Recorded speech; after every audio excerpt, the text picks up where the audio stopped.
آج کی اس ویڈیو میں ہم ملیریا کیا ہے، ملیریا کی علامات اور یہ کیسے پھیلتا ہے پر بات کریں گے۔ ملیریا طفیلی جراثیم کی وجہ سے ہوتا ہے جو کسی جاندار کے جسم میں داخل ہو کر وہاں بسیرا کر لیتے ہیں۔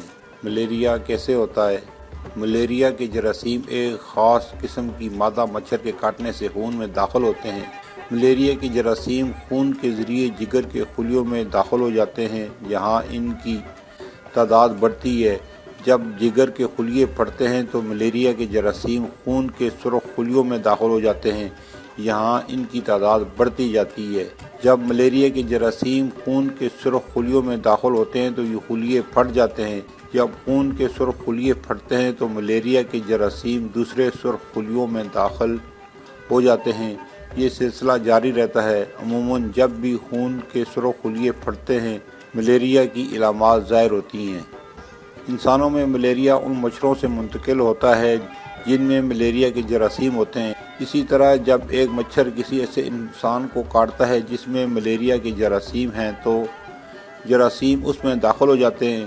پھر جب یہ مچھر کسی دوسرے انسان کو کاٹتا ہے تو اس انسان میں ملیریا کے جراثیم داخل ہو جاتے ہیں اور یوں یہ چکر جاری رہتا ہے۔ ملیریا کی علامات: تیز بخار، کپ کپی، بار بار پسینہ آنا، سر درد، جسم میں درد، متلی اور الٹیاں، شدید تھکاوٹ، دست۔ کبھی کبھی یہ علامات 48 سے 72 گھنٹے کے بعد دوبارہ ظاہر ہوتی ہیں اور ایسا بار بار ہوتا ہے، لیکن اس کا انحصار اس بات پر ہے کہ مریض کو ملیریا کس قسم کے جراثیم سے ہوا ہے اور وہ کتنے عرصے سے اس مرض میں مبتلا ہے۔ علامات مچھر کے کاٹنے کے 1 سے 4 ہفتے بعد تک ظاہر ہو سکتی ہیں۔ ہمارے ساتھ رہیے گا۔ اگر آپ ہمارے چینل پر نئے ہیں تو آپ سے گزارش ہے کہ ہمارے چینل کو سبسکرائب کریں اور ساتھ لگی گھنٹی کے بٹن کو بھی دبا دیں تاکہ ہماری ہر نئی آنے والی ویڈیو کا نوٹیفیکیشن آپ کو ملتا رہے۔ ہمارے چینل کو سبسکرائب کرنے کا بہت بہت شکریہ۔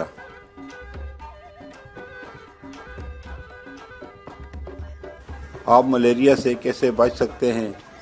مچھردانی استعمال کریں اور دھیان رکھیں کہ مچھردانی پر مچھر مار دوائی لگی ہو، مچھردانی پھٹی اور سوراخ دار نہ ہو۔ اپنے گھر میں مچھر مار دوائی کا اسپرے کریں۔ ہلکے رنگ کے کپڑے پہنیں جو پورے جسم کو ڈھانپے ہوئے ہوں۔ ہو سکے تو دروازوں اور کھڑکیوں پر جالی لگائیں۔ اے سی یا پنکھا استعمال کریں تاکہ مچھر بھاگ جائیں۔ ایسی جگہوں پر نہ جائیں جہاں جھاڑیاں اور کھڑا پانی ہو کیونکہ وہاں مچھر منڈلاتے اور انڈے دیتے ہیں۔ اگر ملیریا کا جلد علاج نہ کروایا جائے تو خون کی شدید کمی ہو سکتی ہے اور جان بھی جا سکتی ہے۔ ناظرین، یہ تھی ہماری آج کی ویڈیو ملیریا بخار کے بارے میں۔ امید ہے دوسری ویڈیو کی طرح یہ ویڈیو بھی آپ کو پسند آئے گی۔ کمنٹ سیکشن میں اپنی رائے کا اظہار ضرور کیجیے، اسے لائک اور دوستوں کے ساتھ شیئر کیجیے۔ پھر ملیں گے کسی نئی ویڈیو میں نئے موضوع کے ساتھ۔ جب تک دیجیے ہمیں اجازت۔ اللہ حافظ۔